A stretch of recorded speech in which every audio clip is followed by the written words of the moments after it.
Good morning students. Siddhi Hindi Vidyalaya की इस online classes में आपका स्वागत है। अब यहाँ पे हमारा ये जो लेसन चल रहा है तो करीबन मैंने आपको बताया कि ये जो हमारा यहाँ पे काव्य है राम लक्ष्मण परशुराम संवाद। तो ये राम लक्ष्मण परशुराम संवाद ये जो काव्य है उसमें 6 पद है। पूरा जो आपने देखा होगा अगर आपके पास किताब है तो कि उसमें पहला, दूसरा, तीसरा, चौथा, पांचवा और छठा, तो ये 6 पद है। तो ये 6 पद मतलब एक एक बहुत ही बड़ा परिच्छेद का है जो वीडियो में मैंने आपको बताया। उसमें पहला, दूसरा और तीसरा ही हमें लेना है, चौथा, पांचवा और छठा हमें निकाल देना है। वापस कह रही हूँ उसमें हमें पहला, दूसरा और तीसरा ही हाल तक के लिए लेना है, चौथा, पांचवा और छठा निकाल देना है। ठीक है। अब यहाँ पे जो पहला, दूसरा और तीसरा हमारा हो चुका है और इसके साथ साथ अब यहाँ पे हम प्रश्नोत्तर की चर्चा कर लेते हैं। तो पहले, दूसरे और तीसरे में जो प्रश्नोत्तर होंगे उसी को देखेंगे। चौथे, पांचवें और छठे में जो प्रश्नोत्तर है वो नहीं देखेंगे। ठीक है। और इसके साथ साथ जैसे कि हमारा आगे वाला जो एक पाठ चला था गद्य, उसकी बात कर रहे हैं, नेताजी का चश्मा। मैं वापस एक बार रिपीट कर रही हूँ कि उसके स्वाध्याय की चर्चा जो हम उसके साथ लगे हुए जो दूसरा लेसन है, ठीक है, उसके साथ हम 2 पाठ का मिला के हम प्रश्नोत्तर करेंगे। और आपको बार बार मैं बताऊंगी नहीं कि हमारे पास मतलब यहाँ से मैं आपको कोई लिखित में अगर मटेरियल दे रही हूँ, शब्दार्थ भावार्थ तो मैं वो लिख कर दे रही हूँ इसके लिए ताकि आपके पास वो मटेरियल पहुँच जाए और आप फिर उसको अपने हिसाब से कॉपी में कैसे भी करके थोड़ा बहुत लिख लेंगे तो आपको क्या पढ़ने में सरलता होगी। सिर्फ इतना है, इससे ज़्यादा और कुछ नहीं। ठीक है। अब यहाँ पे सबसे पहला प्रश्न कि जैसे कि स्वाध्याय में से हम देखते हैं तो कविता के आधार पर लक्ष्मण की स्वभावगत विशेषता बताइए। तो यहाँ पे लक्ष्मण के भीतर कौन कौन सी काव्य को ध्यान में रखकर हमें बताना है कि लक्ष्मण में विशेषता कौन कौन सी है। तो सबसे पहले तो उनमें वाक कटुता, वाक यानी बोलने की ये जो उनकी स्थिति है वो बहुत ही उनमें कूट कूट के भरी हुई है। दूसरा कि उनमें मतलब लक्ष्मण भी वीर और थोड़े से क्रोधी स्वभाव के हैं। उसके साथ वो बुद्धिमान और व्यंग्य यानी इसके लिए क्योंकि परशुराम को हमने देखा पहले, दूसरे, तीसरे में वो कटाक्ष में मतलब जवाब देते हैं कि जैसे कि मैं आपको थोड़ा सा याद दिलाऊं कि हमने तो लड़कपन में बहुत सारे धनुष्य तोड़े हैं लेकिन आपने कभी हमारे ऊपर इतनी क्रोधित नहीं हुए, तो इसी धनुष्य के ऊपर आप इतना स्नेह और मोह क्यों दिखा रहे हो। ठीक है। तो ये व्यंग्य वाली बात हुई, कटाक्ष वाली बात हुई। परशुराम जी से कहते हैं कि आपके दूसरा उदाहरण बताऊं तो कि आपके पास जो फरसा है, कुल्हाड़ी जो है, आपका धनुष्य है, आप मुझे दिखा के बार बार डरा रहे हो। तो ये यहाँ पे क्या हुआ, ये भी मतलब एक व्यंग्य के रूप में। और अपनी शूरवीरता, लक्ष्मण ने यहाँ पे अपनी उनमें जो साहस है, वीरता है, उसका भी वो बता रहे हैं कि मतलब वो वीर है। इसके साथ साथ यहाँ पे मैंने आपको बताया कि एकदम से वो निडर है। और परशुराम जी को जिस प्रकार से परशुराम जी प्रश्न करते हैं उनके जवाब देकर उनको शांत करना भी उनको अच्छी तरीके से आता है। अब यहाँ पे ये हुआ पहला प्रश्न। दूसरा प्रश्न हम देखते हैं कविता के आधार पर परशुराम जी का स्वभावगत विशेषता। पहला हमने देखा लक्ष्मण का स्वभावगत विशेषता, दूसरा प्रश्न है यहाँ पे परशुराम जी के स्वभाव की विशेषता। तो परशुराम जी के स्वभाव की जो विशेषता है तो वो सबसे पहले तो वो बाल ब्रह्मचारी, अत्यंत क्रोधी है। दूसरा जो है उनका वो शिव के परम भक्त है, शिव जी का अपमान वो बर्दाश्त नहीं कर पाते हैं। तीसरा जो है वो साहसी, वीर, क्रोधी और आत्म प्रशंसा वाले इंसान है। तीसरा जो है वो भृगु ऋषि के सूत यानी पुत्र है। चौथा जो है वो क्षत्रियों के घोर दुश्मन है। उन्होंने बताया ना कि मैं यहाँ पे क्षत्रियों का शत्रु, क्षत्रिय समाज का या उनका शत्रु हूँ, ऐसा उन्होंने यहाँ पे बताया। क्यों? क्योंकि वो शिव जी का धनुष टूट जाता है, इसके लिए वो गुस्से में कहते हैं।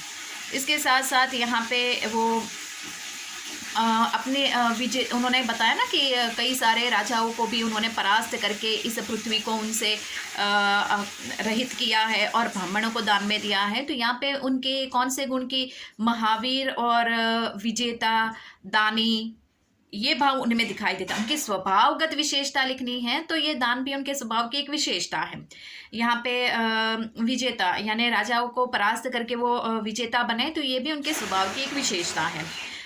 ठीक है, पहला हुआ लक्ष्मण के स्वभावगत विशेषता, दूसरा हुआ परशुराम जी की स्वभावगत विशेषता, तीसरा है लक्ष्मण ने शिव धनुष्य के टूटने के कौन कौन से तर्क दिए। यहाँ पे शिव जी का धनुष्य टूट जाता है तो लक्ष्मण किस प्रकार से यहाँ पे तर्क के ऊपर तर्क देते हैं। तो उन्होंने पहले तो क्या बताया कि भगवान श्री रामचंद्र जी ने इसको देखा तो उनको ये पहले तो सबसे पहले पुराना प्रतीत हुआ, भ्रम लगा उनको। ठीक है, उसके बाद उन्होंने बताया कि धनुष्य पुराना जीर्ण था। ठीक है, उसके बाद उन्होंने बताया कि भगवान श्री राम की उनमें कोई दोष नहीं है, कोई गलती नहीं है, उनके सिर्फ उंगली छूने के मात्र से वो टूट गया। और उन्होंने ये भी बताया कि इस पुराने धनुष्य के टूटने से क्या लाभ क्या हानि, तो आपको इस पुराने धनुष्य के ऊपर इतना मोह इतना स्नेह क्यों है। तो ये धनुष्य को लेकर ये उन्होंने इतने सारे तर्क बताए। किसने बताए? लक्ष्मण ने। तो हमें सिर्फ इतना ही लिखना है, उसमें ज़्यादा नहीं आएगा। और ये हमने पहला दूसरा तीसरा जो पद पढ़ा है उसमें ये आते हैं प्रश्न। मैं आपको वापस रिपीट कर रही हूँ बच्चों कि पहला दूसरा और तीसरा ये जो पद है उसके रिलेटेड ही हमें प्रश्नोत्तर करने हैं, बाकी के प्रश्नोत्तर हमें नहीं करने हैं। फिर वापस बोलोगे कि मैडम आपने तो ये प्रश्न छोड़ दिया, ये प्रश्न नहीं करवाया, क्योंकि हमने वो पद पढ़ा ही नहीं है तो हम वो प्रश्नोत्तर करेंगे ही नहीं। हम वही प्रश्नोत्तर करेंगे जो इस साल हमारे सिलेबस में लिए गए हैं। समझ में आया? अब यहाँ पे हाँ, इस काव्य में परशुराम जी के विषय में क्या क्या कहा है। तो यहाँ पे वो मैंने आपको बताया कि परशुराम जी को पूरा ध्यान में रख के कि वो भृगु वंश के सूत यानी भृगु ऋषि के पुत्र है, वो बाल ब्रह्मचारी क्रोधी है, वो उनका जो शस्त्र है वो फरसा है। फरसा अपने शास्त्र के ऊपर उनको काफ़ी विश्वास है। उनके शास्त्र से उन्होंने कई सारे राजाओं को पराजित किया है और ब्राह्मणों को पृथ्वी कई बार दान में दी है।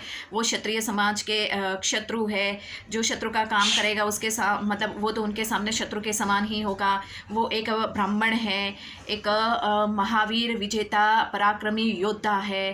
तो ये सारी बातें हमें इस प्रश्न में लिखनी है। प्रश्न क्या है वापस ध्यान से सुनिएगा। कविता में परशुराम जी के अपने विषय में क्या क्या कहा है। ठीक है, तो ये हमें एक लेना है, यहाँ पे ये आएगा। फिर यहाँ पे मैं आपको ऐसे प्रश्न बता दूँ कि जो संदर्भ व्याख्या हमारे सिलेबस में है, जैसे कि पेपर पैटर्न, तो उसकी भी हम लोग चर्चा करेंगे। पेपर पैटर्न कैसा होता है, किस तरह से। मैंने 10वीं वालों को आगे बताया था वीडियो में, बहुत पहले के वीडियो में, लेकिन फिर भी हम लोग वापस उसको रिपीट करेंगे। मैं आप तक किस प्रकार का पेपर पैटर्न होता है वो और संदर्भ व्याख्या की चर्चा यहाँ पे थोड़ी बहुत कर लेते हैं। जैसे कि यहाँ पे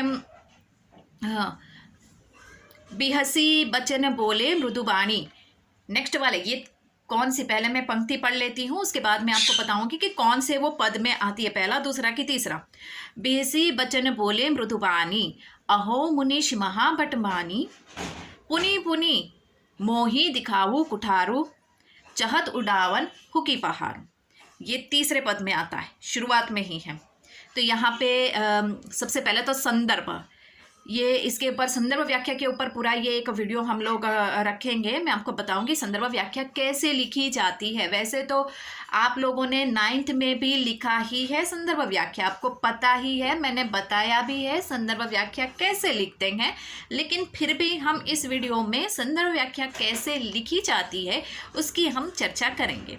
ठीक है, यहाँ पे थोड़ी सी चर्चा कर लेते हैं। संदर्भ व्याख्या तो पूछी जाती है, तो यहाँ पे मैंने आपको ये पंक्ति बताई। तो सबसे पहले संदर्भ यानी 9th की किताब कौन से पाठ कौन से काव्य में से, तो राम लक्ष्मण परशुराम संवाद, रचयिता कौन है, तुलसीदास जी। उसमें मुख्य बात कौन सी है, सीता जी के स्वयंवर में भगवान रामचंद्र जी के द्वारा शिव जी के धनुष्य तोड़े जाने पर परशुराम जी क्रोधित होते हैं। ये बातें किस में लिखनी है? संदर्भ में। व्याख्या यानी जो 2 पंक्ति आपको दी गई है उस 2 पंक्ति को आपको विस्तार से समझाना है कि शिव जी के धनुष्य के तोड़े जाने पर यहाँ पे परशुराम जी क्रोधित हो जाते हैं और सभा में से उस इंसान को बाहर आने के लिए कहते हैं। वो शत्रु के समान उनको समझते हैं और उनकी बातों को सुनकर यहाँ पे लक्ष्मण उनका थोड़ा सा अवमानित यानी अपमानित करते हुए हंसकर कहते हैं कोमल वाणी में कि आप अपने आप को बहुत बड़ा है मुनीश्वर, आप अपने आप को बहुत बड़ा महान योद्धा समझते हो। आप पुनी पुनी यानी बार बार मुझे अपनी कुल्हाड़ी यानी फरसा अर्थात धनुष्य दिखाकर डराने का प्रयास कर रहे हो। आप तो ये चाहते हो कि आपके एक फूंक मारने से जैसे कि कोई पहाड़ उड़ जाए ऐसा, लेकिन वास्तव में ऐसा नहीं होता है। तो ये सारी बातें लक्ष्मण जी बोल रहे हैं सभा में उपस्थित परशुराम जी से। ये सारी बातें किस में आएगी? व्याख्या में। और विशेषता, संदर्भ व्याख्या 3 अंकों की होती है। मेहरबानी करके बच्चों संदर्भ का 1 अंक, व्याख्या का 1 अंक और विशेषता का 1 अंक। विशेषता में लिखना है कि ये काव्य मतलब किस प्रकार, तो कौन सी भाषा में लिखा है? तो वज्र भाषा में लिखा गया है। इसमें कौन सी बात मुख्य है? तो यहाँ पे लक्ष्मण की वीरता दिखाई देती है, साहस दिखाई देती है। यहाँ पे बहुत सारे ऐसे शब्द आप इस प्रकार से लिख सकते हो। यहाँ पे मृदु, मृदु यानी उसका जो समानार्थी पर्यायवाची शब्द कोमल होता है, तो ऐसे शब्द, तो ये इसकी विशेषता हुई। तो आप इस तरह से एक आध दो विशेषता तो आपको लिखनी ही लिखनी है इसमें कि ये वज्र भाषा में लिखा गया है और यहाँ पे लक्ष्मण में जो वीरता है, साहस है, वो दिखाई देता है ऐसा। तो ये बातें, तो इस तरह से संदर्भ व्याख्या लिखी जाती है। तो यहाँ पे हमने ये स्वाध्याय की चर्चा की। नेक्स्ट वाले वीडियो में भी हम थोड़े बहुत इसके प्रश्नोत्तर की चर्चा करेंगे। Thank you.